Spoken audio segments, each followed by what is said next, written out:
one hint. This is my first hint. I'm gonna give y'all plenty, but this is the first hint. You should be able to get it fast.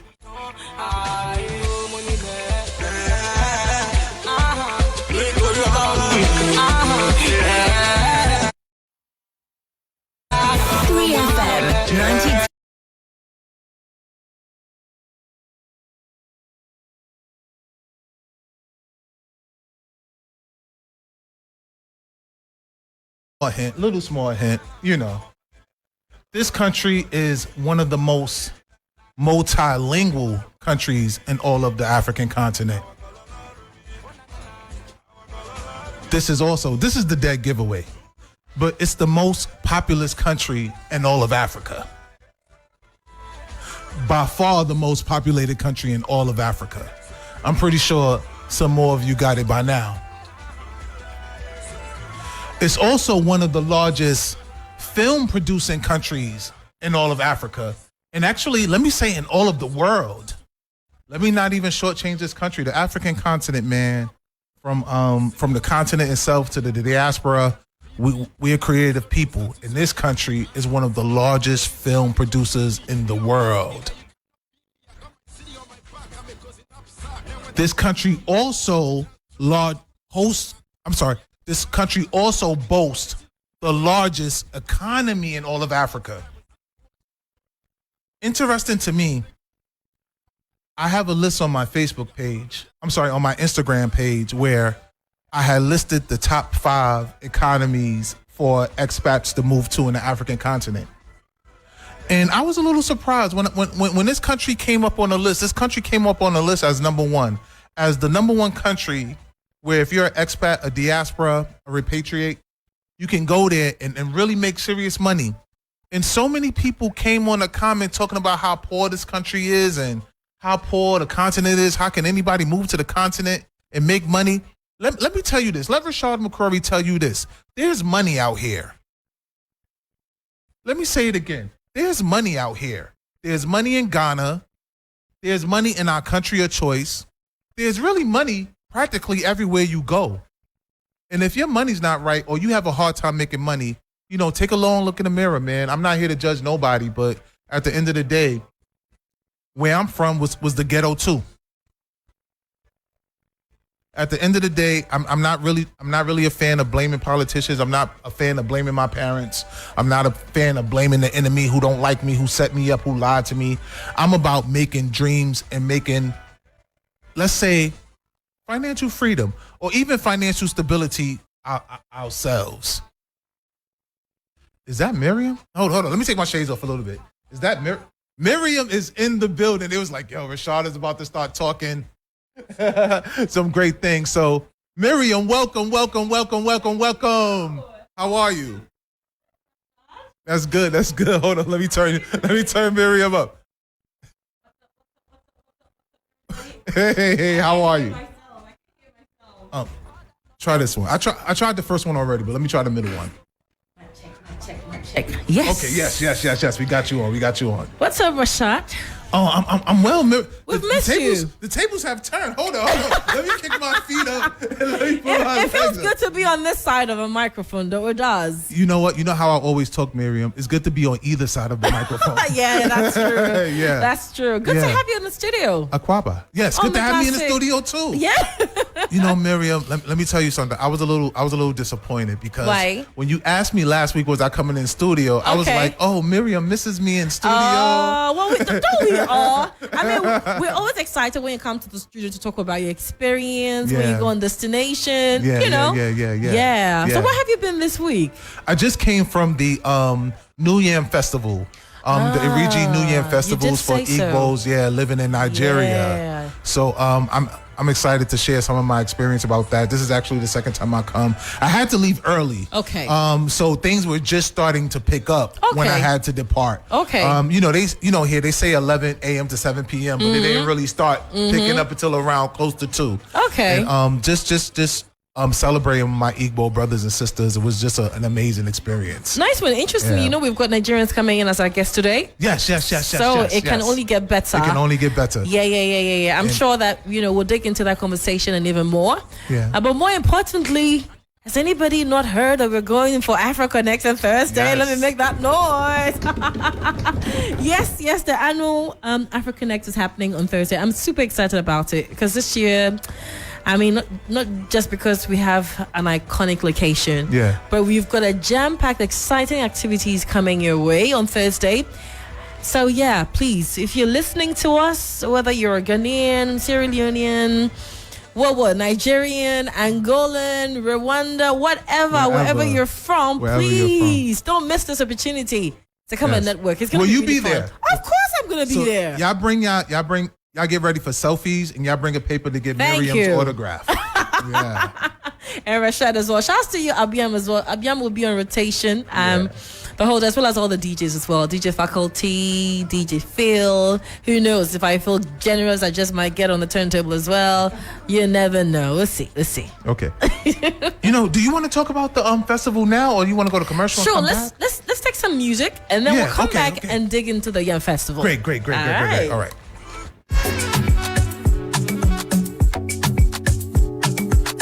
3FM 92.7 Urban Lifestyle Radio Station.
or just, for those of you who love your history like I do, want to touch base with some historical sites in Joburg, or better still, if you want to go on a shopping spree, on a budget, and buy the best at the best budget, then how about I take you to South Africa? All right, 3FM is taking you to discover South Africa like never before. Or you probably have gone before, but I can be sure that we take you to places you didn't even know existed in South Africa. There's a certain touch that group travel, gives to the whole travel experience. You know what I mean? The networking, the chit-chatting, the excitement. Time flies by so quickly. And the best part is you can even share accommodation to cut down on your cost, so you can shop more to bring back to Ghana. But more importantly, if you're into wines and liquor, then this trip is just for you. There are also selected business sectors like IT, agriculture, and more. And we're giving you a chance to grow your business. You've been looking for growth, but sometimes growth may be far away from you. It means that you may have to network. It means that you may have to connect with like-minded people to expand your enterprise. And that's what the B2B aspect of the 3FM Getaway Discover South Africa will do for you. Imagine touring the landmarks, the sights of Joburg and Cape Town. Imagine tasting wines from the wine cellars of the most exclusive Cape Town wineries. Imagine the city tours, the shopping expeditions, the delicious food. So I understand that this type of meat, I don't know what it's called in South Africa, that is dry, almost is very chewy. Almost gummy. Rashad, I don't know if you know about it. No, I was trying to think. Yeah, I hear it's like it's not bacon, but it's quite dry. Where's that playing from? Somebody's playing. Is it your phone? Okay. It's like somebody's playing back my voice to me, and I'm wondering, what's going on here? So I don't know what it's called, but it's like dry meat, treated meat. And it's like ready to chew. All right. I've tried it before. I had some South African friends who gave me a slice. Bitong? I don't know what it's called. You have a picture of it? Bitong. Bitong is a form of dried curd meat which originated in southern African countries, South Africa, Zimbabwe, Malawi. Nice. Yeah, that's it. That's it. Biltong. Biltong. Biltong. It has a pepperish sour taste. Like it. And oh god, it's nice. I've tried it. A friend from South Africa gave me, and it was very, very nice. If there's one thing I would want to put on my shopping list, because I love my food, it would be this one. But there's far more to do than a biltong, recipe or chewing on it in South Africa. So we're asking you to come with us. Come with us to the city tours, the shopping expeditions, the delicious food, the networking opportunities, and so much more. Imagine the non-stop fun and memories that you will make by going with us on this getaway. Well, let's discover South Africa with 3FM 92.7 and South African Airways from the 21st to the 28th of October. It's a 3FM Getaway, and we're saying discover South Africa with us. For 7 magical days, we will explore incredible parts of South Africa with an all-inclusive trip. So the tour package includes all of this: your visa, your South African Airways return flight to Accra, the round-trip flights to Cape Town and Joburg, your hotel accommodation, your breakfast and lunch, your exclusive tour of the winelands, and lots of wine tasting. The city tours of Cape Town and Joburg, and exclusive access to the Ground Wine X event at the Sandton Convention Center, the guided shopping tours, and the tourist sites and non-stop excitement. Be part of this exclusive getaway once again from the 21st to the 28th. 7 days in South Africa. So here are the packages for single occupancy. Just $2,699 US. That means that, you're not sharing your hotel room with anybody. Okay, you have the bed and the space to yourself. However, if you were, say, a couple or maybe best friends or colleagues from work and you don't mind sharing, your hotel space, then you can each pay $2,399. So for $2,399, and let me clarify this, because I get the sense that some people think that if you're going in pair, then you just need to pay $2,399. Oh yeah, they always try to run that one. So per person. So if you're paying $2,399. Your visa, your package includes all the things I've talked about, only that you're sharing your hotel room with another, participant, or should I say visitor or tourist. Okay, there's special rates for couples as well. Now that special rate includes visa for both of you, your flights in and out of Accra, your round trip in Cape Town and Joburg, your hotel accommodation, your breakfast, lunch, exclusive tours of the winelands, and every other thing that we're offering on this travel. Okay, that's a special package. Shame. Yes, you've I'm got excited. to be there. It's only been like a month. Yes, Yeah, I think about 2 months since it was reopened. It's worth the hype and even more. Wow, I've seen some pictures, but I'm excited. It's beautiful. It's more spacious than I even thought it was when it was, in the old form. It's more spacious. It's very colorful. Okay. It's well laid out, So, for instance, if you're going on a tour, it's proper laid out. So, okay, this happens here, that happens there. Good. But there's a lot of space to have an event and pack. Yeah, I understand. It's not one of those places where you go and everybody's just crammed into a small space. A hole. We call it a hole in the wall. Yeah. No, it's not a hole in the wall. This one is spacious. Good. You know what I mean? And it has a lot of, futuristic places. If I... You don't have to come late. Why come late when you can come early? Okay, I understand. You know what I mean? I'll wake up. We're not encouraging anybody to come late, because if you come late, you miss out on the fun. So come in early enough. But the good thing is we've got activities running all throughout the day. We've got fashion shows, we've got film screening, we've got performances, we've got art exhibitions and all of that. Yeah. There's actually one of the artists who, because of the distance, actually left his art pieces with me in my office. Really? Yeah, because he doesn't want to miss AfriConnect. Really? Yeah. Good. So his pieces are with me. He's a pencil artist, and he's an amazing pencil artist. How much do they go for? How much is artwork big on the continent? Like, people really buy artwork and... Oh yeah, if somebody made a wicked art piece of you, and you see you want to buy it quickly. Because artwork right? is big business. We don't think of artwork as big business, but there's millions and millions of dollars being made. It is. It is. And this guy is good. I've seen his work. I'll show some to you when we're done with the show. And actually, I'm disappointed with myself to even ask that question. Well, you're an artist? No, is artwork big business here? I'm actually ashamed that I even asked that. It's big. I mean, anything that had to do with handwork, it may not necessarily get the value that it would get if it was in the US, but it's a big deal. No, there's money here. And that's what I was speaking about when you came in. There's money here. People pay. Keep going.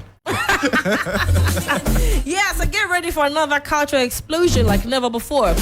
On September 21st, the Thursday, just this Thursday, come witness the ultimate celebration of African diversity and flavor at the 3FM AfriConnect event right here in Accra. All roads lead to the Kwame Nkrumah Memorial Park to experience the magic of African art and creativity.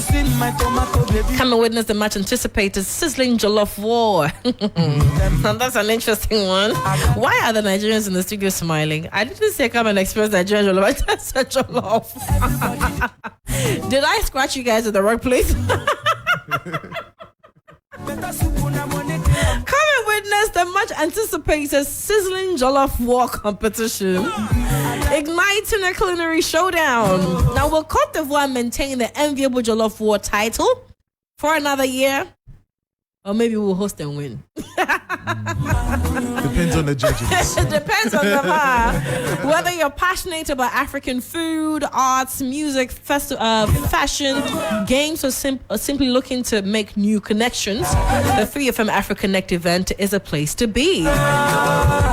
Show starts from 9 a.m. sharp. To participate, to sell, or to make inquiries, you can call 0532 200 927. That's 0532 200 927. 3FM AfriConnect. Connect in Africa and beyond. Brought to you by 3FM 92.7. And we say a big thank you to all the sponsors who are on board already. Let me quickly just run through them in a minute.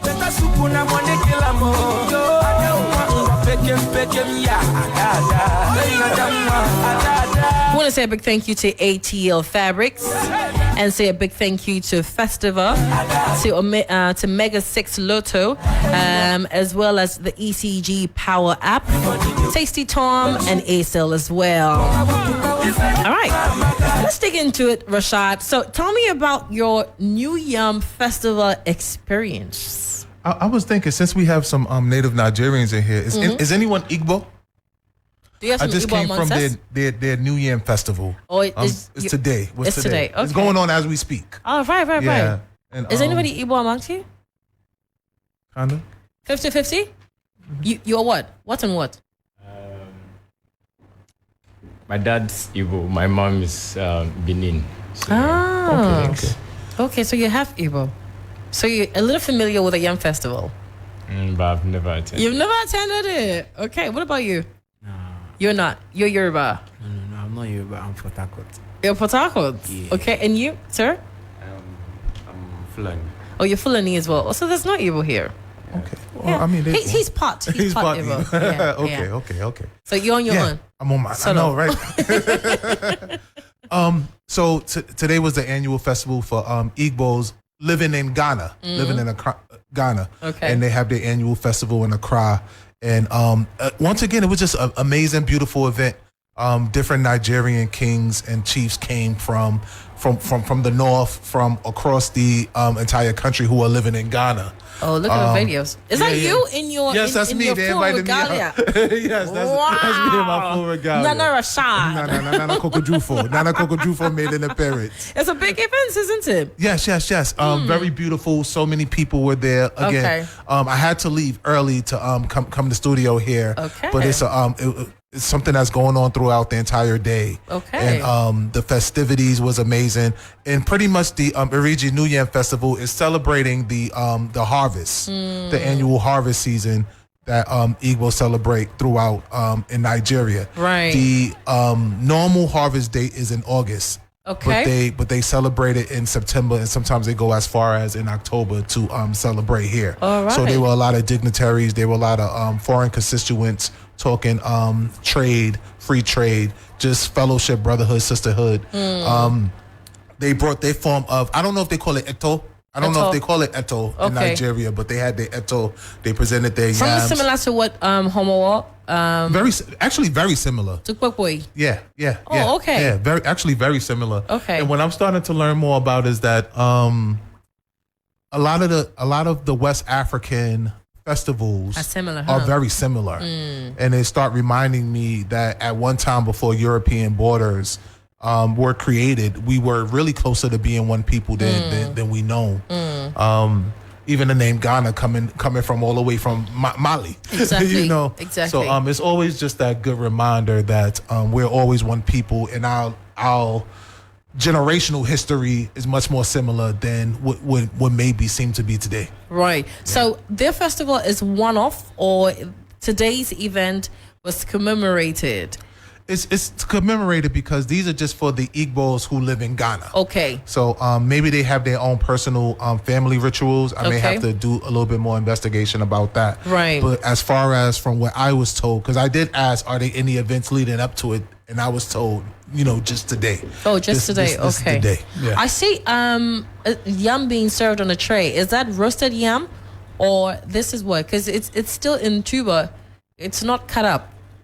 Yeah. They cut it up more just for like the ancestors, Okay. So is this as a cooked? presentation. Is this cooked? Yes. It's cooked. Yes. Okay.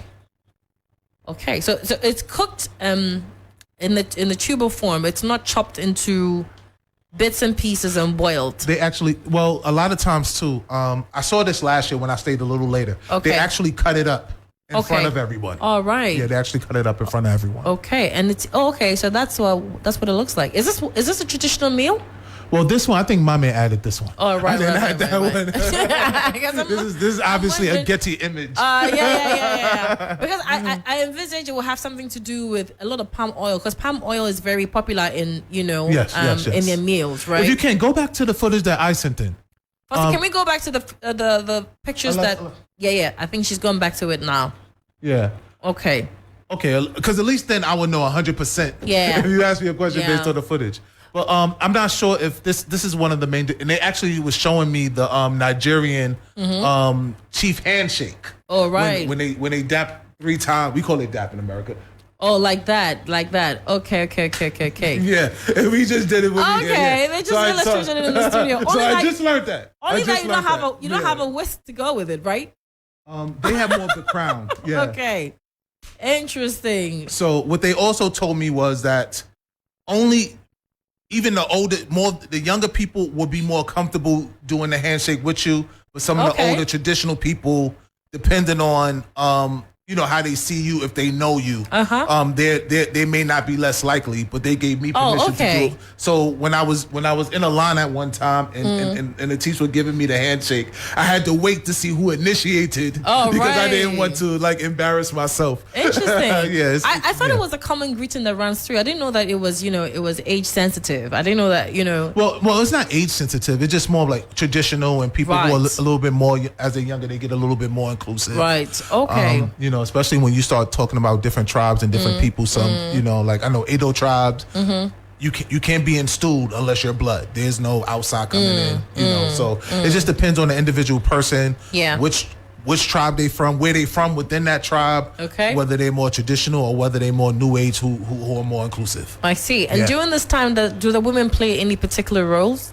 Yeah, they welcome in. They welcome people in. They're like the front lines. They also honor the women who served during their times of just like wars or conflict. So the women usher in. They were the ones who were actually carrying the eto. I don't know if you would call them queen mothers, but the female heads of the family. Okay, yeah, interesting. And I'm sure you brought together a lot of a big community of Igbos in Ghana. Yes. I was able to meet the Igbo king of Nigerians who live in Ghana. I feel like that's a long title. Right. We should invite them to Africonnect. You know, last year, so the competition, the Jollof competition was between Ghana, Nigeria, Cote d'Ivoire, and there was another country, I think Cameroon, Senegal as well. Yeah. And each country had a certain introduction of themselves when they were coming into the competition. Yeah. Oh my goodness, when it was time for the Nigerians to show up, they showed up. I mean, like the way they announced their entrance, it wasn't funny at all. Because I mean, each country comes in and there's some kind of ceremony to usher in their team. Their team. And they came in. They didn't just do. I think they did like 2 or 3 performances from different tribes, and they, on top of it, they acted a play. Oh, really? That's nice. No, they didn't come to play at all. They staged a play. To announce their presence. It was quite entertaining. Yeah. So very, very entertaining. This is something that I was laughing about Nigerians in the Jollof war. So I'm gonna say this to y'all straight. I don't want to hear any excuses about it's the way the person makes the jollof. That's all I've been hearing for the last year. It depends on who makes the jollof. Is that the only excuse you have heard? That's the only one I've heard. I've heard the excuse of we couldn't find our rice in Ghana. I've heard that one too. No, I've heard that one too. Oh, you said yeah. Yes, okay. I've heard that excuse. We didn't find our rice in Ghana. Your rice is in this country. We know it is in this country. So whatever you think you need, I beg, bring it. Don't make excuses at all. Yeah, we try. But you know this competition is it's not Ghana, Nigeria. This is like an African jollof competition. So you people don't take a World Cup like that. Yeah. You all have your chance to speak your piece. We still have an hour to go here, so y'all have your chance. Anyway, so the voices you were hearing as well are my guests from Nigeria, because I'll focus on Nigeria today. I'll introduce them in just a few minutes. But Rashad, back to you. So what's next week going to be like? Are you joining us on Thursday? Thursday? Yes, because I was a little worried at first. I have a naming ceremony. I have a group coming in from the United States. We're hosting them in Kumasi, and then we're bringing them to Elmina. And for some reason, on our itinerary, I always had the 21st as Wednesday. Oh. Yeah, so I was like, well, all right. I may not be able to make it, but then I just realized today that Thursday is actually the 21st. Yes. So maybe I even be able to bring my American guests. Oh, that would be great. Because some of them will be coming to Accra, but most of them are going back to Kumasi. Oh, nice. Please bring as many of them as possible. Yeah. They would love it. Take it from me. They would really love it. It will be very culturally rich as well. Yeah. So they'll be able to get some good orientation to some cultures that they probably have just read about, online or, know. Yeah. Because I tell people all the time, Ghana's the gateway. For many of us, Ghana was our exit of Mother Africa. So it's only right that Ghana's the gateway to come back in the front door. But once you're back on the continent, it's always best to know as many people from as many different countries as you know. Because I say this to Americans all the time. It's not about area codes anymore. Area codes is not a flex anymore. The new flex is country codes. How many country codes have you been to? How many country codes that you have in your phone number? 233, 254, that's Kenya. You know, how many country codes do you have in your phone number? Not about area codes anymore. So get your country code flex up. Don't get your area code, your state to state thing on anymore. That's deep. It kind of cuts me as well because I don't think I have that many country codes. Get your country. Yeah. Do some networking. I should. Thursday. Yeah, I want to see 5 new country codes in your phone. Minimum. I take this challenge very personal. Yeah. I take it. So they have the Jollof challenge. We have the country code. We have a country code. We have a country code. code. In fact, we're challenge. throwing this challenge to everybody who will be coming to AfriConnect. Right? Yes. You need to broaden your contact. And Rashad is throwing a challenge. Yeah. And by the time you leave AfriConnect, you must have at least made contact with 5 different Africans. Countries. Yeah. So meet somebody from Kenya, make a contact, somebody from Cameroon, from Angola, from Gabon, from Niger, from wherever. And we need your Benin and your Nigerian contact. All right. Oh, what do you say Benin? Like Benin states in Nigeria or Benin? The state is Edo State. Edo State. Okay, Edo. The capital is Benin. Ah, right. Okay, I thought you meant Benin. No. Okay. I thought you meant Benin. Me too. You learn something new every day. Anyways, let's take some music. When we come back, we're engaging our guest from 4 p.m. And then, of course, Boniface will be joining us from Kenya to give us an update of what's been happening with entertainment as well. But in the meantime, don't forget that AfriConnect is the place to be on the 21st of September. Ready for another cultural explosion like never before. On 21st September, Africa will witness an ultimate celebration of African diversity and flavor at the 3FM AfroConnect event. This is the place to experience the magic of African arts and creativity. You also get to unite in a sizzling jollof war competition, igniting a culinary showdown. Will Côte d'Ivoire hold the Jollof War title? So whether you're passionate about food, art games, or simply making new connections, 3FM AfroConnect event on the 21st of September is the place to be. Venue, Kwame Nkrumah Memorial Park. To sell, call 053-220-0927. 3FM AfroConnect, connecting Africa and beyond. Brought to you by 3FM 92.7, your urban lifestyle radio. Get ready for another cultural explosion like never before. On 21st September, Africa will witness an ultimate celebration of African diversity and flavor at the 3FM AfroConnect event. This is the place to experience the magic of African arts and creativity. You also get to unite in a sizzling jollof war competition, igniting a culinary showdown. Will Côte d'Ivoire hold the Jollof War title? So whether you're passionate about food, art games, or simply making new connections, 3FM AfroConnect event on the 21st of September is the place to be. Venue, Kwame Nkrumah Memorial Park. To sell, call 053-220-0927. 3FM AfroConnect, connecting Africa and beyond.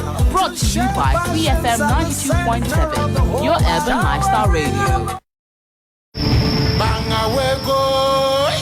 Ghana, brace yourselves for another electrifying season of Ghana's most beautiful. The chosen ones prepare to embark on a transformational adventure. Our esteemed panel of judges, industry experts, and cultural icons will be present every step of the way to help these extraordinary women define their future. The stage is set for an unforgettable season filled with enchantment, passion, and the celebration of Ghanaian culture. So mark your calendars and join the live show this and every Sunday at 8 p.m. from July 16 here on TV3.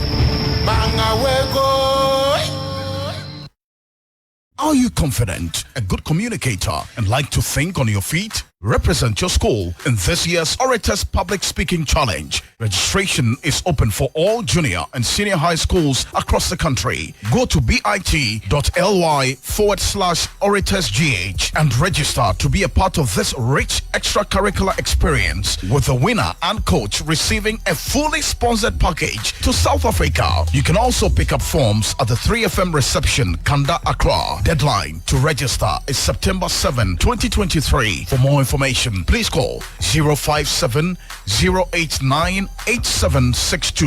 The Orators, speak your truth. Sponsored by Verna Mineral Water, McCrorey Twist Cupcake, Carefront.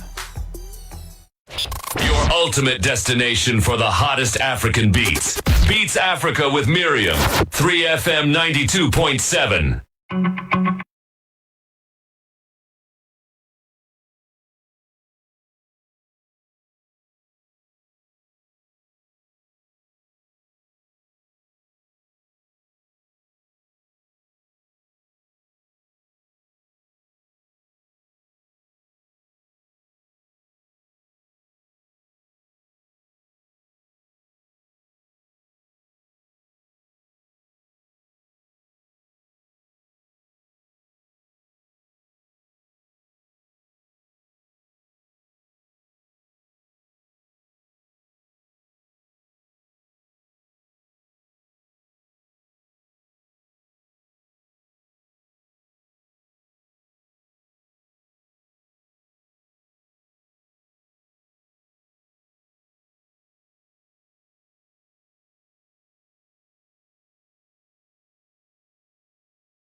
we decided to go next door to invite our neighbors to join us, our very closest neighbors to join us.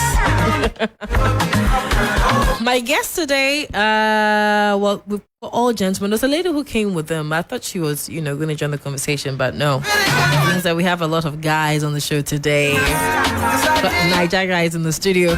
I've got Desmond Ogbu. He's an elder statesman, International Students Association. And then Nengi. Did I get it right? Nengi. Nengi. Yeah. Nengi. But that's Sokari. the short part, though. What's the full one? Why? Tamuno Nengi Ofori. Sorry? Tamuno Nengi Ofori. That's one name or that's three names in one? No, that's just my name. That's one name. Yeah. Before the Sokari. Yes. So Tamna Nengi Ofori. No, you are not saying it properly. Tamuno Nengi Ofori Sokari. Let's just stay with Nengi. So Nengi is International Students President. And then I have in the studio Osman Mohammed. He's International Students President, Elder Statesman of ISA. First of all, which one is a statesman? When you're a statesman for ISA, what does that mean? So it's a title given to a past executive of the association. Okay. When they do a very good job. Okay. Hey, I see. So congratulations. You've aimed it. Yeah. I see. And the president himself is here. Nengi is here. Yeah. Presido. Hello. Good to have you in the studio. Yeah. And to Osman as well. Hi, Osman. Hello. Good to have you in the studio. So you're also a statesman because you served your term well. Yes. Is that the case? Yes, right. What brought you guys to Ghana? Is it school? Is it work? Is it family? Mine will be school. Yours will be school. Okay. Yeah. What school are you in? Ghana Communication Technology University, formerly known as Ghana Technology University College. All right. Okay. So you want to be a tech engineer or what? No, I'm from the business angle of the university. Oh, okay. I studied marketing. Marketing. Interesting. And you, Nengi? Yeah, I'm also studying information technology. Okay. Yeah. Interesting. What level? Level 400. Level 400. Are you also still in school? I just finished. You just finished. Okay. So you're an old student now. Okay. That way. And Osman, you? Yeah, I also came to study information technology at the same school. Same school. And I am done also. This year? Yes. I see. So let me say last year. Last year. Awaiting graduation. Okay. Yeah. So what's the plan? You're going back home to work, or you already have some opportunities here to explore? Okay, for me, I'll go home, but in the meantime, I'm working with a media firm. Okay. Yeah. As a what? As their blogger and also as their video content creator. All right. Interesting. You have a lot of work on your hands then. Congratulations to you. You're so calm right now, so you're probably a madman behind the phone. I'm just curious, though. We tend to have a lot of Nigerian students here, right? Yeah. I mean, from your own perspective, why is it that? Okay. Is it cheaper here? Is education better here? Back then, when I came, I would say the reason why we had more Nigerians was we normally face this strike issue. I don't know if you've heard about it. Yes, I have. So back then it was so bad. Even when I came in at level 100 and when I got to 300, most of my mates that were in 100 also in Nigeria were still in 100 because it was like a year strike. Wow, yes, a whole year. Yes, it can be that bad. So my dad didn't want us to go through that. That's why he said we should come. I see. Because my elder sister also finished from here. Okay. And she starting first year, finished 4 years. So he just needed to finish up because we are 5 in numbers. So he didn't want any delay. Any delay with anyone. Interesting. Well, Nengi, is it cheaper here or is it more expensive to school here? Okay, so I won't say it's cheaper. But it's a little bit expensive as compared back home. Back home. Yeah. Right. Which part of Nigeria are you from? I'm from River State, Port Harcourt. River State, Port Harcourt. And you're 50-50? Yeah. Okay, for my dad, I'm from Ebonyi State. My mom is from Edo State. And Osman? I'm from the northern part, which is Gombe. Gombe, Yes. okay. Tell me about your various tribes. I mean, anybody can start. So maybe from the northern part. Tell me about your tribe. Is it a tribe where you come from large families? We do. The northern part literally consists of Hausa, Fulani. Most of them actually come from there, and then there are a lot of polygamous, though having a lot of children and family also. Interesting. Yeah. So you come from a large family too? Oh no, my dad only had one wife. Oh, is it? 6 in number. Dad only had one wife. He didn't exhaust all his options of having 4. Sorry, and 6 what? 6 children. We are 6. Oh, so his family is small because his dad only had one wife and 6 children. It's okay. Well, I mean, yeah. To be fair, because I mean, from his background, his dad could have had 4 wives. Yes. Right? Yeah. 20. I know. It's just. Hey. So if he had all 4, it's his choice. it's his choice too. So Rashad, can you imagine if he had 4 wives and each wife had 6 children? Yeah. You know, that's I'll go to Afro Connect and make more connections for more businesses abroad. interesting. And I mean, for the community that you grew up in, do you find a lot of men also making the same decision your dad had made to have just one? Well, I would say 50-50. There are some who went to add more wives, and then there are those who decided to stay with one wife. Right. Is it financial based? I'm sorry. Is it financial based or for just he just didn't? Yeah, some of them financially. There are a lot of number of reasons, and also because as a Muslim, you're also entitled to, as the man is also entitled to marry 4 wives. Yeah. So some of them, they're also trying to fulfill the Islamic rites. Right. So it can be a number of reasons why they would like to also do this. What are some of the other reasons for our listeners that somebody might say no? All right, so aside as you said, maybe because he feels he wants more wife, sometimes maybe how they can handle themselves instead of going out to go outside their way of marriage or something. So it's better you get the second or third or fourth wife. Yes. Interesting. Right. Are you the firstborn? No, I'm the 4th. You're the 4th. Yeah. But you're the first male or the other male? Well, I only have one sister. You only have one sister? So we have 5 boys and 1 girl. Wow. Interesting. When you were growing up, were there, initiation rites that are performed for people from your tribe when you're Haitian adolescents? Any puberty rites that are performed for you? None at all? No. Oh, wow. Yeah. Okay. What about festivals? Do you know any festivals from your side? Well, yeah. Aside, most of them actually are like from the Eid, the Islamic Eid and everything. So aside that, then I would say it's more of maybe in the naming ceremony. We have our own kind of way of doing the naming ceremony, even though it's just like a normal this thing where you take a 7 days after the mom has given birth. So maybe 7 days, then you now do the naming ceremony. So aside that, and then the marriage ceremony too. So it's nothing really that I'd say out of this thing, like a very big something that you can say it's something like that. Nigeria is very, very big. I mean, really, in terms of population and very diverse as well. You know what I mean? Let me speak to Nengi. Nengi's been smiling and smiling. Why? When I was talking about family, why? There was something you remembered from back home. On a typical Sunday like this, what would be the Sunday activity at home? Okay, so if you were back home in Nigeria.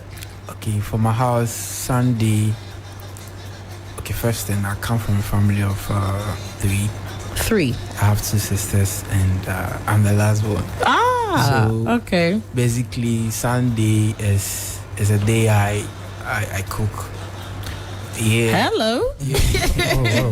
Hello. So my mom and my sisters, they handle kitchen stuff from Monday to Saturday. Sunday they be like, okay, so go and try what you know how to do. Is it something that you instituted as a family, or it's part of custom? Okay. It's not part of custom. Okay. Yeah. So basically, my mom tries to at least make, because I'm the only guy in the house. They normally, like, I don't do house chores basically. But for the fact I'm a last born, my mom tries to like make us do things so that that's interesting because I mean most African homes you find that men are accorded a certain what do you call it, reverence and respect, where you don't find them doing lots of domestic chores, talk of even cooking. You know, so for you to you having a task of having to cook every Sunday, wow, that's an interesting one. So what would you typically cook?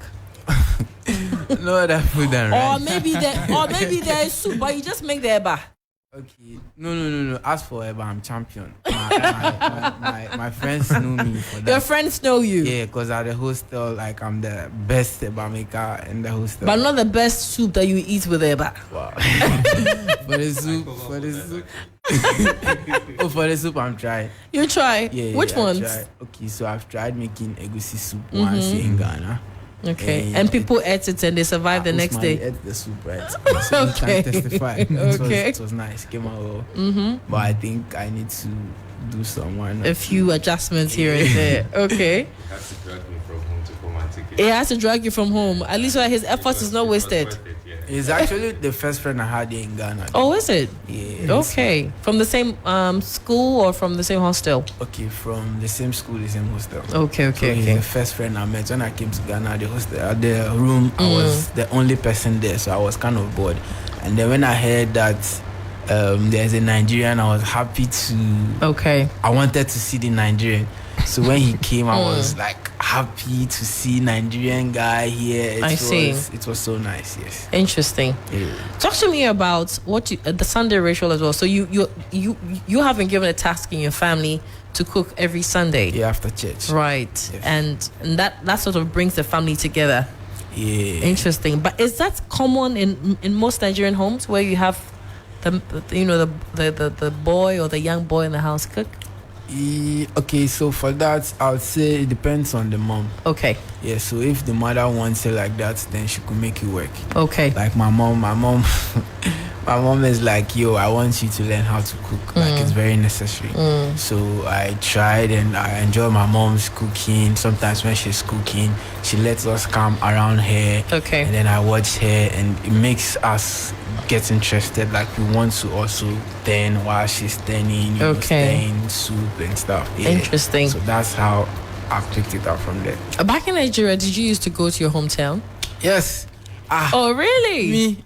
I go to my hometown like I'm champion. Is it? Yes. What usually takes you there? Is it festival periods or what? Okay, so basically we go for festivals. Okay, what kind of festival? Okay, we have this water party we do. Water party? Yeah. What is that?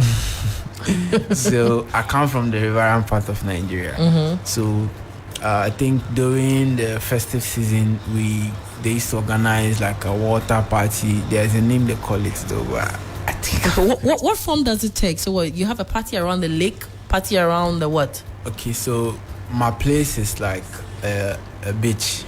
Yeah, and then they have a jetty. So we go for jetty party. That's my dad's side. We go for jetty party. Jetty? Yes. Like there's a jetty at the waterfront there. Okay. There's a jetty there. So in the morning, if it's maybe they said it's like Friday. I'm sorry. How do you spell that? Is it jet ski or jetty? Jetty. Spell it, please. Jetty, Jetty. That's right. Okay. Jetty. What is a jetty? What is jetty? What does it mean? Like where the boats like alongside, like the local canoes and stuff. All right. That's okay. Where they go and investigate. Investigate. Very necessary. Okay. So you're a champion. So that happens. Okay. So it's a structure that projects from land. Oh, okay. So it's like a pathway that sort of leads from the shore into the water. Okay. Just to give you enough path. Almost like a port. like a pathway into the water. Yeah, but it's not very broad. And you have a party on it? Yes. Really? How many people are you able to entertain here? Okay, so basically they normally set the chairs around it. Okay. And then when the water goes and it comes, there's a time when the water goes, I think 5 p.m. or so, the water goes and it comes. So when it comes all the way like up. Okay, please speak into my microphone for me. Yeah, it comes up to like sometimes the place where people walk. The water gets high to that level. Okay. And when it's time for the party, they set their staffs a bit far from where water gets to, and then you see a lot of people swimming. Okay. People coming out, the ladies, the guys. Yeah, sounds really cool. Sounds like a nice water party. So there's food and drinks alongside? I want to go. Yes, they do. They have food. What happens if somebody gets drunk? I mean, you're sitting very close to the edge of the jetty, and if you have some pami and you're I mean, we do rooftop parties. Yeah, you have got barricades around the rooftop. Yeah, wow. So, sorry? Sure. I think there's probably a contingency plan. There's a contingency. Okay. Lifeguard. There are people around there. In my place, like 5-year-old, like you see little children swimming like they are fish. Interesting. I see. So there are a lot of people that knows how to swim around. So if in case of anything, somebody can help you out. Yes, and this water party happens what time of the year?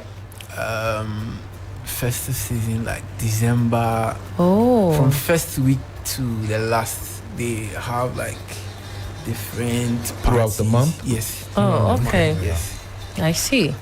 Interesting. Because this Christmas, I want to fly back and forth between Ghana and Nigeria. Is it? I want to be in Ghana for 2 days, then fly for Nigeria to 2 days, then come back in Ghana for 2 days, and then fly back. That's what I want to do this year. Actually, for a number of years now, Accra has turned out to be the hotspot for Nigerians during the festive season. The entire continent. Yeah, but even more for Nigerians. Yeah. You know what? Okay, let me ask. What's it called? The name again? Desmond about what's the itinerary really when Nigerians are coming in for December in Accra? What really brings them? I have not really noticed that because from Benin where I stay, the Igwe Festival, for instance, which happens between the Christmas and the New Year. Okay. Most of the time, it's normally people coming back home. To celebrate. For the festival. So maybe for instance it has changed, but back then everyone comes home. It's like most of my cousins who stayed in the UK, they like coming back home to show off. During this festival? Yes. What kind of festival is it anyway? In Edo State has been an Igwe Festival. It's where the king comes to like release a blessing over the people. Okay. So there are a lot of dances around. There's a place we call Ring Road. Dances around there, people sharing. Back then, it's not like now things have changed. Back then, your neighbor can bring food to you, like gifts and a whole lot. The Igwe Festival looks more like Christmas, but it's not really Christmas. So like a time of sharing. So it lasts from, let's say, before Christmas into the New Year. Yeah, there are a lot of Thanksgiving everywhere. It's like you don't really tie it to whether it's a Christian or a Muslim. Everybody's really involved in it. So, I see. But I don't know, maybe right now people now come. Yeah, because you get a lot of Nigerians also coming into Ghana, and they run away. They come and spend a weekend and then they're gone and all of that. So I'm just curious, like, what are the activities that really keep them in, coming in? Yeah, in Ghana. Yeah. Maybe they have family here, I'll say so. Not necessarily family. Some come just to to party. Yeah, I think some people just want to come here to way back in Nigeria, people think Ghana is like African US. Like everybody wants to jack, but you get it. But we are. We are. From where? No, I think. But we are. Yeah, back then when we had this whole concept of the Ghana must go. Yeah. So there was an idea I had that Ghana was not really the thing until some people started schooling. Yes. And we came back and like, no, it's not really what you think. So everybody wants to. So I think most of the time during the Christmas break, right, that's when a lot of companies give leave. All right. So people tend to come and explore the country. So it's safe they got to say find out that yes, it's not really what it is before. It's nicer than we thought. Yes. Miriam, So there has been improvement. I think that's why people come right now. Miriam, as credit to Ghana, Christmas in Ghana is becoming a destination for the continent. Thank you very much. For the continent. So I was gonna say that. So it's actually a flex for Nigeria to say I'm coming to Ghana for Christmas. Yeah. It's a flex, Yes, it is. and people actually are saving towards that. Yes. Interesting. Nice. It makes me feel good. I know we talked to Boniface earlier. Boniface was asking me about that too. I know a lot of Kenyans who was in Ghana for Christmas. Right. I know we're in Nigeria today. Sorry. I know Cameroonians who was here for Christmas. People from the person who gave me the idea about flying back and forth between Nigeria and Ghana was from the Congo. Was from the Congo. He was like, I fly back and forth all the time for Christmas. And I was like, I'm going to do that too. Wow. Yeah, Ghana. But what's Christmas like in Nigeria though? Okay. Christmas in Nigeria, it depends on where you're staying. I mean, I don't want to be mean, but I feel like it's not exciting. For me, I think it depends on where you're staying. Okay. For me, my family is kind of large. Okay. So there's a whole lot of drinks. Yeah. And suya? Suya, not really. For those in the north, fine. Okay. But ours is more of like the goat meat. Oh. Yeah. Pepper soup. Yeah, pepper soup. Yeah, with the yam and everything. So for me, Christmas in Nigeria, like for my house, is literally big. We don't do it inside the house. You have to do it in an open field. Oh, wow. So my uncles come around and my dad can spend a whole lot of money on drinks. Wow. Yeah. They drink. I remember one time, I got drunk one time. Yeah. And I was about to drive and my mom was like, go and sleep. So for me, during Christmas, it depends on where you are living. Yeah. Yeah, and the area also, if it's in the residential place, it will be quieted. Okay. But if it's in the outskirts, then I think it's kind of big because maybe everybody's new, everybody wants to see each other. But if the residential place is kind of quiet. Right. Yeah. Right. But during the day, most of the TV stations, they normally host programs for children. Free. Okay. Oh, for free. So you tend to see a lot of people in the city going to those places, but residential houses is so quiet. I see nothing is even going on. Oh, wow. Yeah. Interesting. Is it the same where you're from?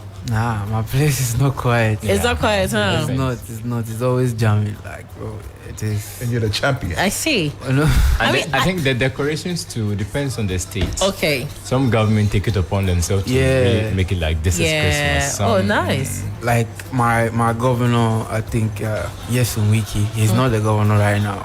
But as at then, they used to decorate the roundabouts and they put Santa Claus lights all around and like it's so nice. I mean, just like we do here, maybe even better.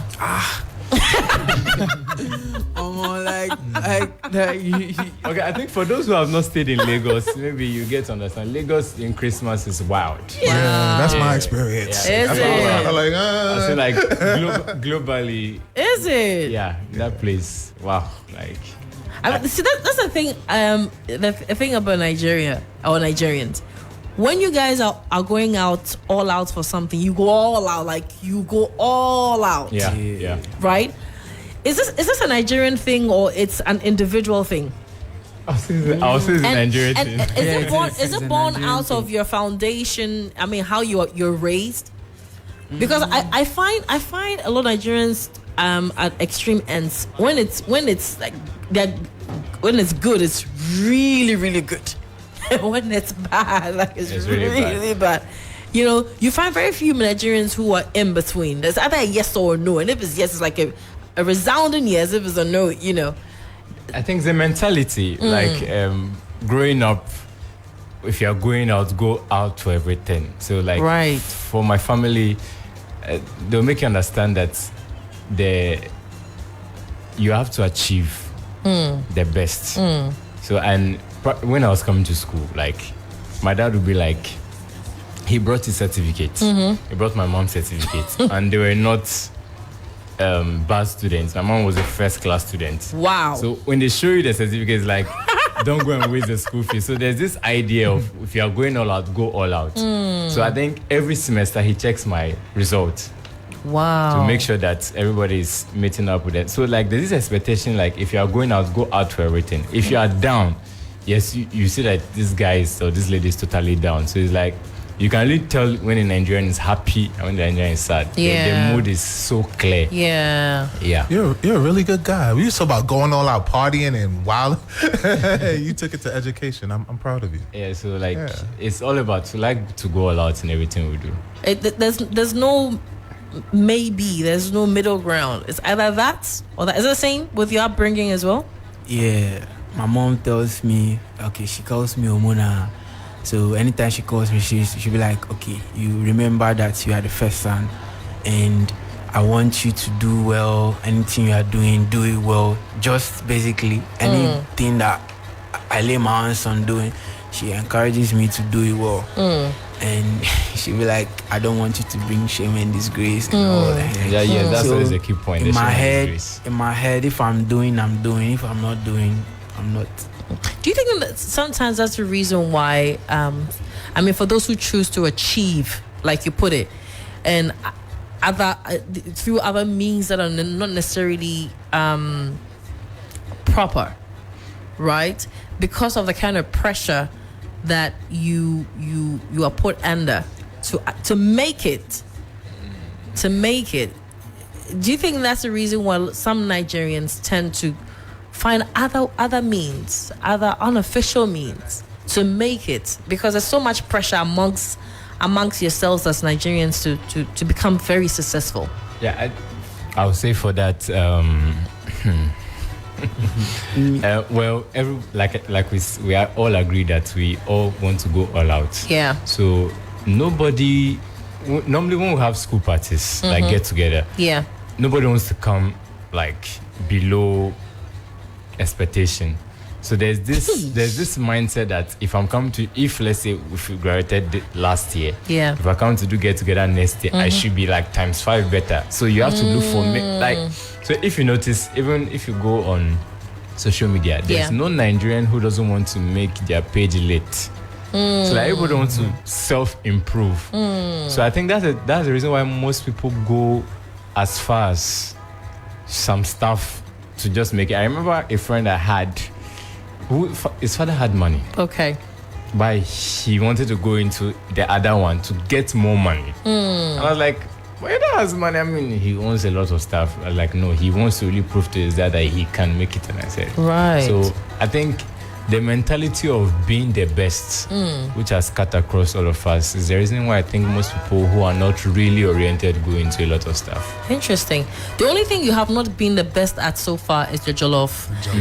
Ghana jollof is still the very best.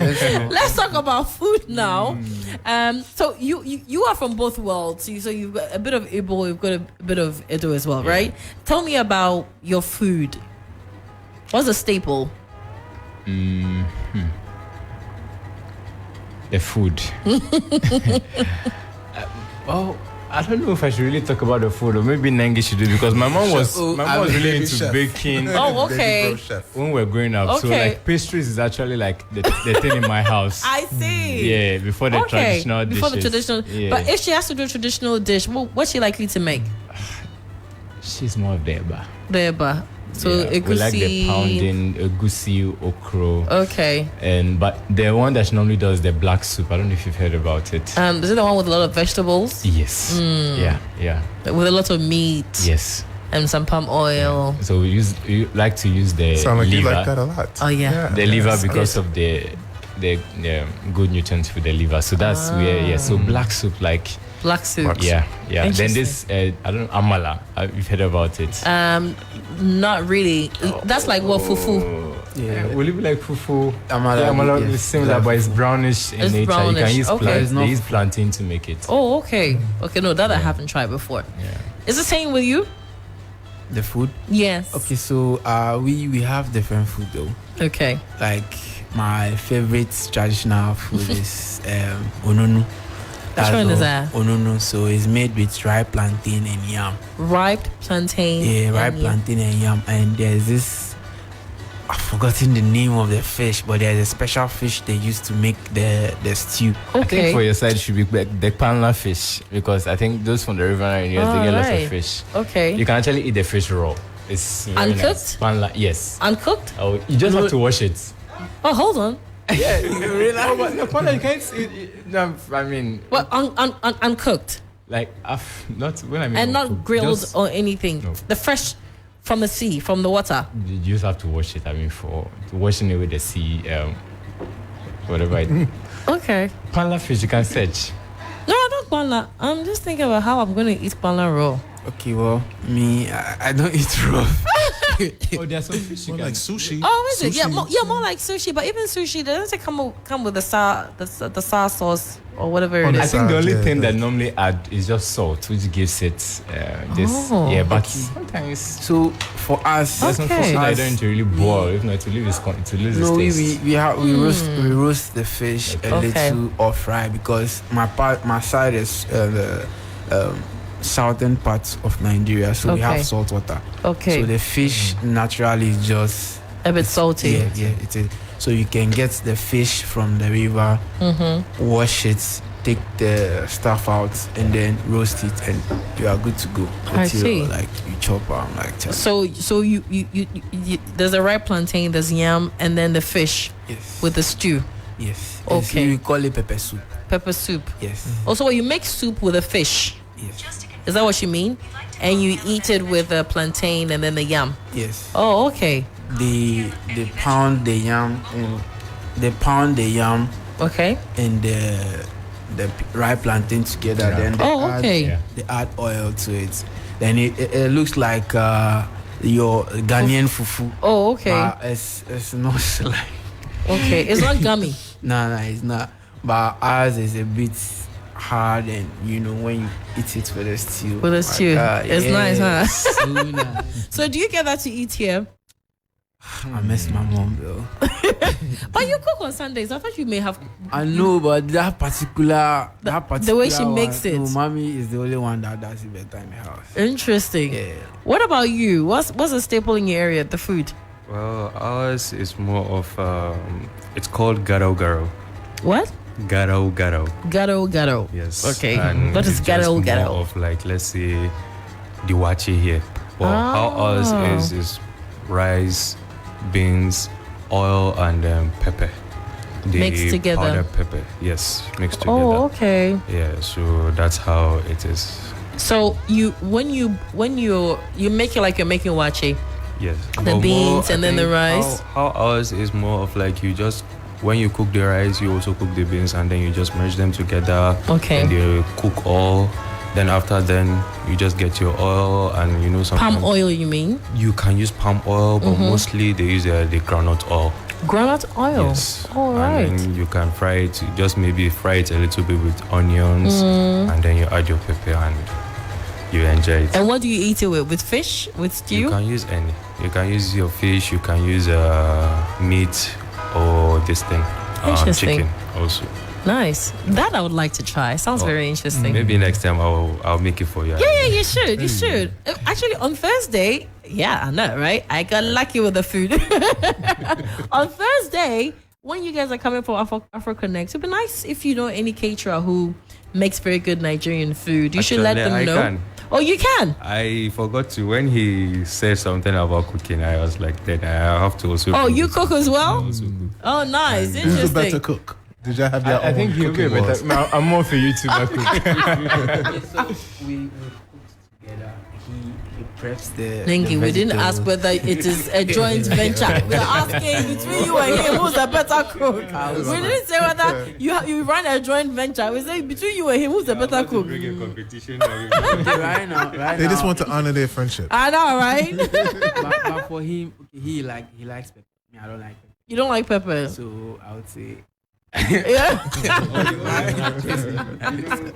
From where I come, we use pepper actually. Okay, we use pepper okay. a lot. So I grew up like your pepper, even though nice. They used to tell me to calm down with it. Oh, then you've adapted very well in Ghana. Yeah. Oh yes. So when it comes to anything peppery, sometimes I'll see Ghanaians, they're like, this food is very peppery. And then when I taste it, I'm like, where's the pepper? I remember one time he prepared stew for me. I was like, oh yeah. What? Something like this.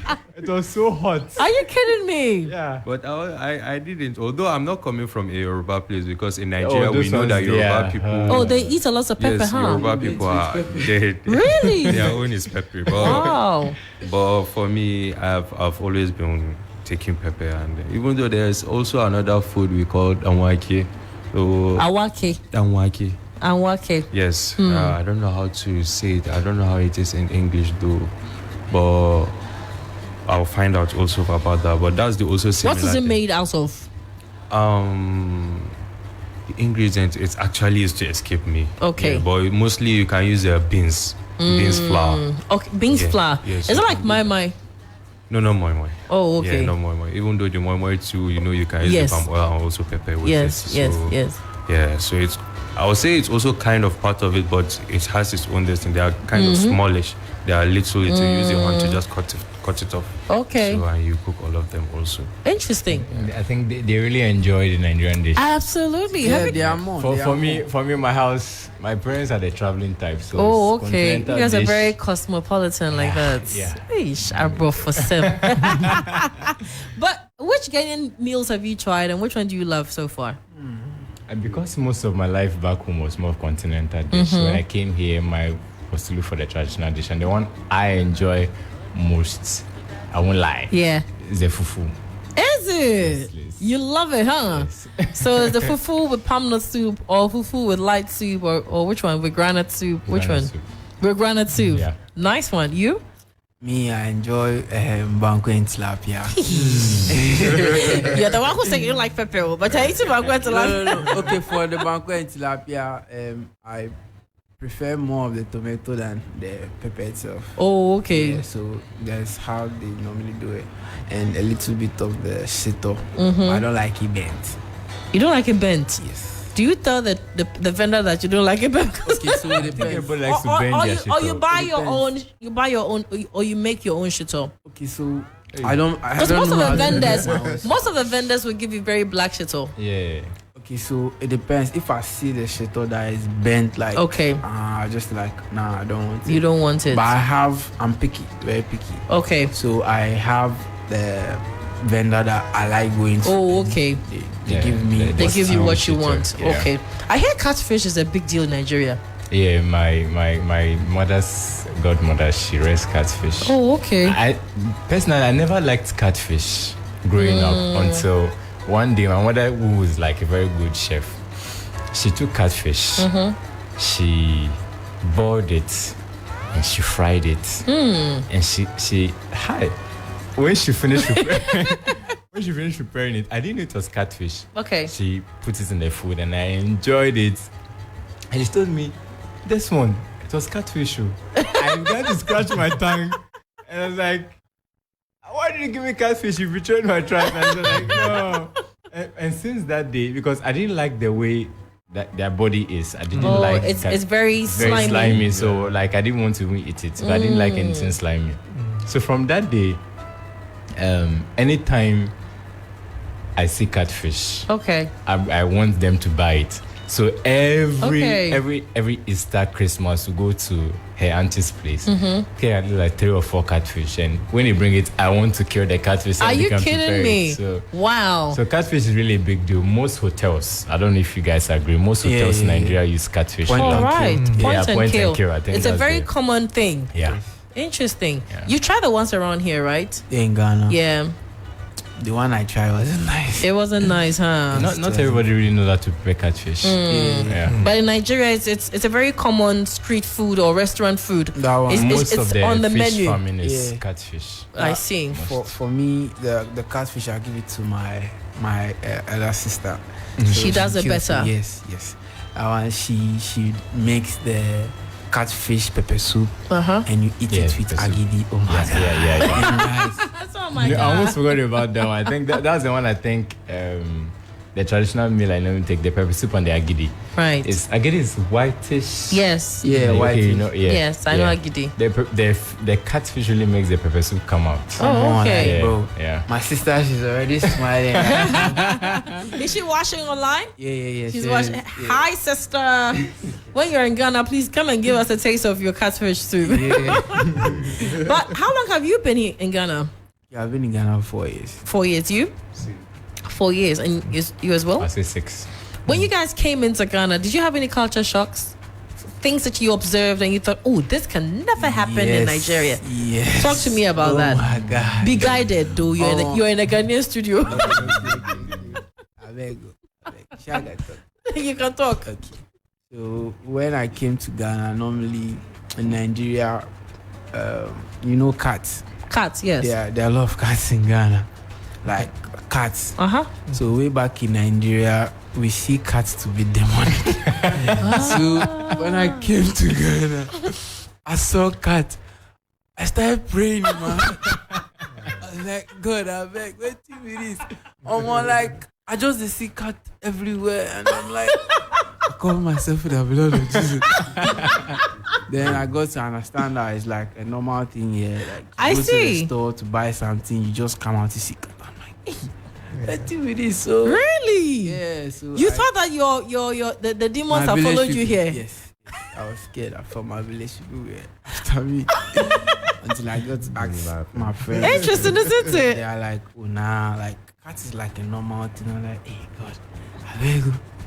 And so you were casting and binding everywhere you go and you see cats. Yeah, I was actually doing that. I was praying in my heart. If the same scene was to happen in Nigeria where you see cats almost everywhere, they'll kill it. They'll kill it. Yes, it's like witchcraft. They'll kill to eat it, or they'll kill it because they think it's bad omen.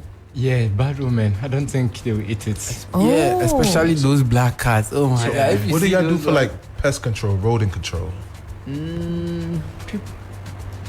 People rarely raise cats. Yeah. It's mostly dogs. Yeah. So it's So not. like It's if they not have mice or rats, God forbid, but mice or rats, so like how do y'all get rid of them? We have this. I don't know if they see it. This rat gum. Yeah. Okay, so y'all just put down traps. Yeah, And, we okay. Right. use fish. so it's not common to find cats in most homes in Nigeria. Not at all. No, it's not common. It's not common. In your side, For the northern let's region, hear from maybe you. I can agree. Actually, because sometimes we train them. You train the cats to do what? Especially, as you said, to control like the mice and the rats and the rest. So we do them, and sometimes people kind of just love rats. Sorry. That was a slip of tongue. That was a slip of Love tongue. cats. Love cats. We understand. So they actually just want them as a pet or something, because we Okay. actually kind of like cats more than dogs. I think because their needs. Yeah. So Okay. the dogs kind of were scared of them and the rest of the things. Really? Yeah. Because although there's a part in one of the places in the northern part, they eat dogs? Yeah, they do. Can I ask you a question about dogs? From my experience, the dogs in Ghana don't know how to cross the street. Like it's annoying. No, for real. Maybe it's where I'm at, but the dogs, they just lay in the middle of the street. They just start eating. In Nigeria, are a lot of dogs hit by cars and traffic? Actually, growing up, my dad actually they used to have dogs. You get, so we grew up knowing dogs, but they're actually smart, and because sometimes they go out, they go and do what they want to do. After a while they will still come back. You get it. So I would say they actually. So driving around, dogs are not just randomly in the street, and when you see them, they run out the way. Not here. Yeah. Okay. Yeah. Most times they have an owner, so they can. When they go out, they finish what they are doing, maybe going out, and then they will still come back home. I understand. Rashad, you have a problem with our dogs? It's like the dogs, maybe it's the Central Region thing, but it's like the dogs don't have sense. Oh my God. Yeah, like you can't get attached to dogs here because they either get hit by a car or somebody kidnapped them. So really, dogs get kidnapped. I haven't heard about dogs getting kidnapped or they get hit here. by cars here. You know, in the United States, most people I buy. haven't heard people dogs being kidnapped in Ghana. That I have not heard. For Nigeria, most people buy dog for protection. For protection. Yeah. So they tend to train the dog. Okay, but we do same here. Really, I think that we just happen to have more pets, you know, than in Nigeria. Because, for instance, you said that cats are pets here, but in Nigeria it's a bad omen. It just may be the same that we have more dogs here as pets, and you know they're able to. I think the dogs say people allow them to roam too much. Yeah. So even a small child can chase a dog. In Nigeria, because even when you said around. pet, I was like, hey, that's kind of, you know, where I'm from. Pets, they give dogs coats and jewelry and all other kind of crazy things. So even the word pets is loose to me. Anyways, Boniface is joining us from Kenya in just a few minutes via Zoom. Boniface brings us an update on what's happening with entertainment across the continent. But whilst we wait for him to connect with us, let's also talk about the culture shock. So your culture shock was seeing too many cats on the, you know, in town, right? Yeah. What about you? Did you have any culture shocks when you came to Ghana? I would say we shouldn't offend. Feel free. Feel free. The way ladies respect men. How do you mean? Like, normally, men in Nigeria are really reverenced. Yes. But here, even as little as school, like, when a guy is... Like, ladies respect guys, but here it's like the other way around. Like, a lady can really tell a guy trash, like... Really? It shocks me. Like when I was with my sister at Soto, the way the lady can speak to her elder brother, I'm like, nah, you shouldn't. Like, I have two elder sisters, and they don't even speak to me that way. But here it's like, there's no respect for the men. I don't know, maybe... Really? Maybe could be the person's upbringing, but literally, I don't know. Maybe it's this whole idea of the feminism that has got into their mind. Western influence. Wow. Yeah, but the respect is really bad. I don't know why I find this very strange. Yes. I would have thought that. I mean, I would have thought that our society was not like that. I mean, I don't know what you have a dating show, right? You have a relationship show, right? Yeah, we do. Oh, so you took him to a relationship expert, so be careful. No, I don't host that show. I don't host Keeping It Real. The ladies do Aja Sapon, Helena Piampofo, and Judith. But what he's saying, it's an isolated case, because I really can't cite a lot of instances. Maybe the scenarios I've met, and even another one was their children. Okay, the way they speak to their parents. Sometimes I'm shocked. Like, even in my angriest state, I can't speak to my parents anyhow. And so, I've literally seen a young lady. I think, let's say a young lady, more a young girl, 8 years. I think she was pissed, and the way she spoke to her grandma was like, I felt like hitting the girl. Like, no, it's not even right for a man to hit a lady. It's like, no, you don't speak to an elder like that. So I think one of the cultural shocks is that no matter the family you are, whether poor or rich, there's a respect given in Nigeria. You can have a very poor uncle, and even if you're so rich, you come back like the Yorubas, you prostrate before the uncle. Right. But here it's like, well, from what I've seen, when you made it small, you tend to trash even your own family. I don't know if it's, but maybe it's probably the scenarios I've met. So for the respect, it's really shocking.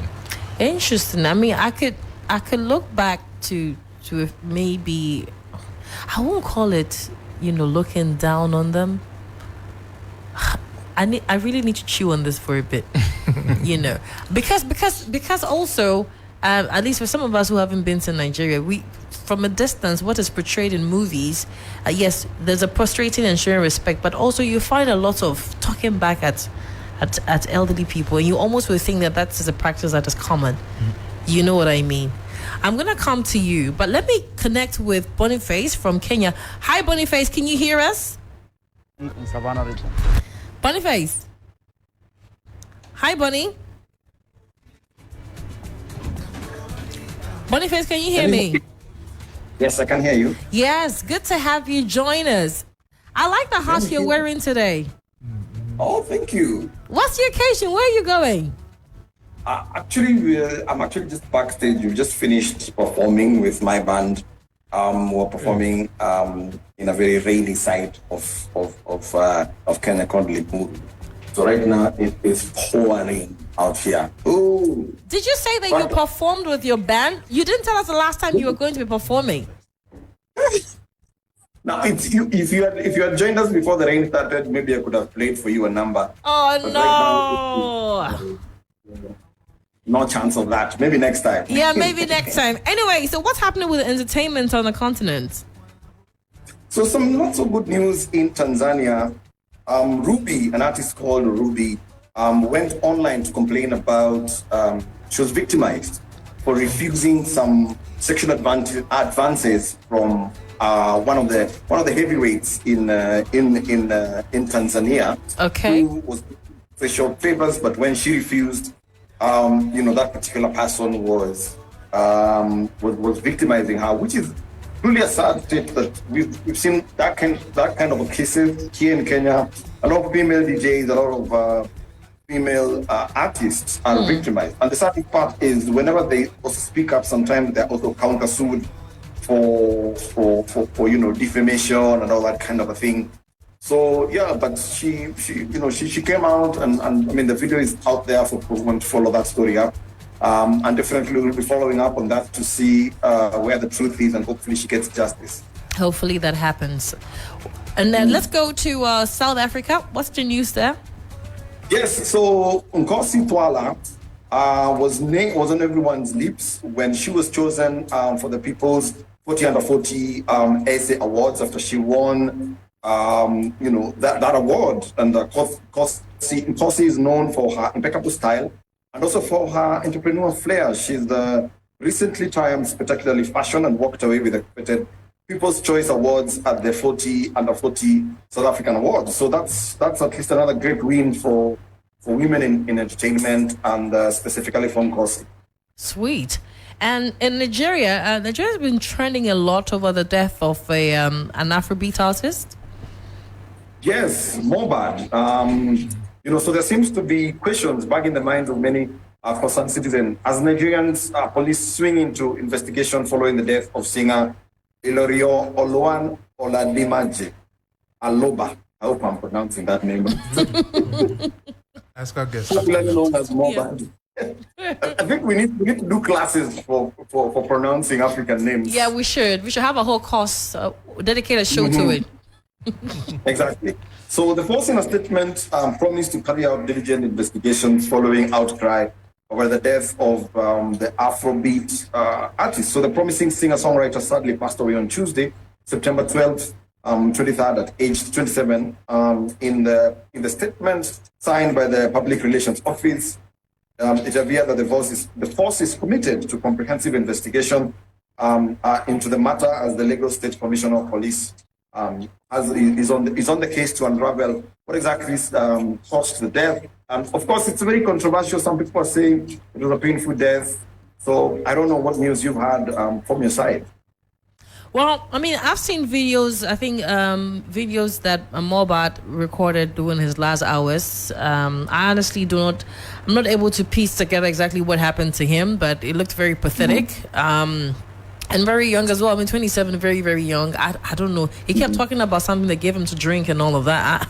I honestly can't make complete sense of it, but it's sad. I mean, it's a young budding talent. Very unfortunate that it ended like that. Anyways, let's see what the coming days will bring as far as that investigation is concerned. But thank you so much. I understand that you have to be running. Don't get yourself too wet in the rain. We'll catch you next week. So next week I'll sing. Which song do you want me to sing for you next week? Any of your songs, any song from the band, we're good. What's stopping him from singing now? We don't have original songs yet, so I'll sing you your favorite song. Well, let me look out a Kenyan song. And then pick one that is easy for you. And then let's see how it goes. Or do you want a tree song? Do you want a tree song? A tree song? A tree song from Ghana. Why not? Text me the name in the chat. I hear you. I'll send you a link and I'll sing for you that song. I hear you.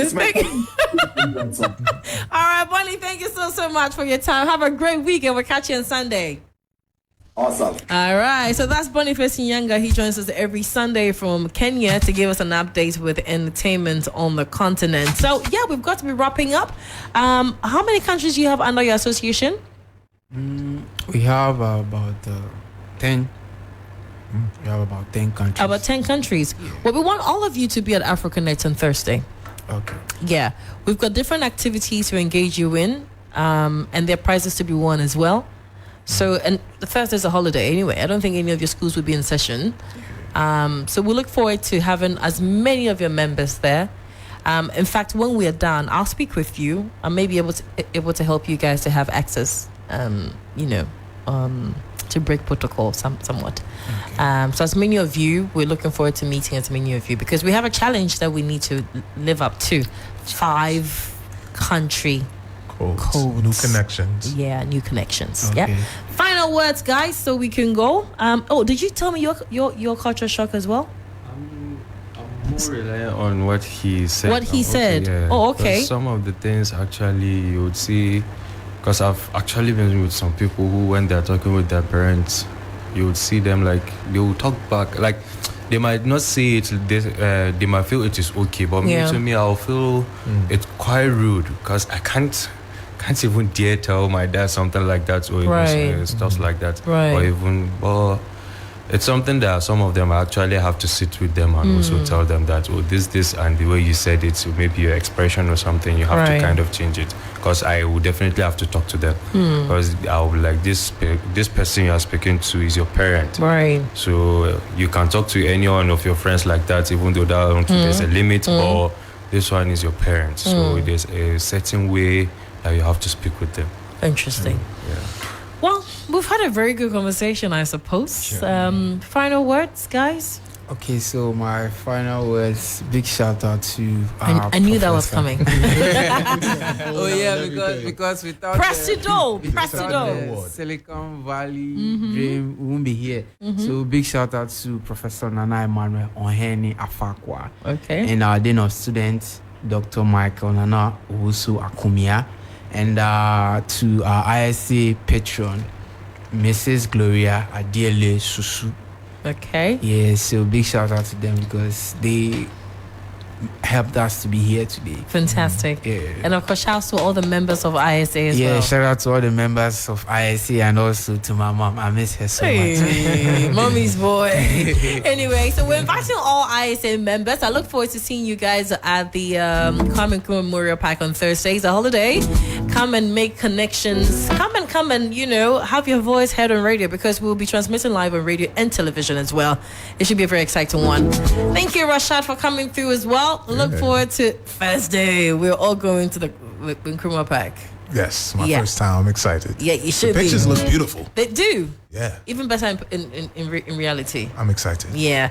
A big thanks to DJ Agyemang, to my Majwa Cannon production, and of course to Fosti as well. Oh, and to our lady by association. What's her name? Whose girlfriend is that? Is it we are quiet? You're the one who was beckoning me and the lady. You're quiet now. What's her name anyway? Her name is Stephanie Dodo. Stephanie. Yeah. Okay. ISA or different organization? No. She's not a member of ISA, but she's a friend to ISA. Okay. We understand. You were asking the wrong questions. My name is Miriam. This has been our show for you this Sunday. We'll catch you next week Sunday, but don't forget to tune into 3FM 92.7 all day, every day. I'm out.